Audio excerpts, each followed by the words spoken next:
Hello guys! So ayan guys, meron na naman akong nakalkal sa ukay. So ayan po, yung nakikita nyo, they are old coins or an old money sa China. So yan po yung tinatawag nila na mga old na iyijiao na pera. So sabi nila hindi na daw ito mapapalitan.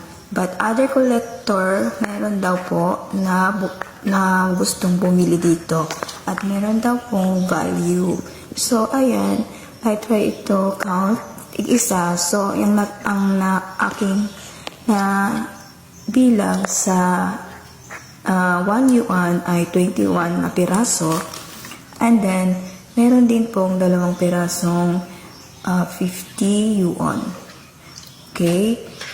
So, ayan, madami rin pong coins na aking nakalkal sa ukay. So, aabot ko sila ng mga 30 pieces of coins. So, different kinds of coins po yan. Meron 50 cents at saka 1 cent. So, ayan, nag-search po ako sa Google kung meron mang gusto bumili. So, kung sakaling meron pumili, pwede ko naman po silang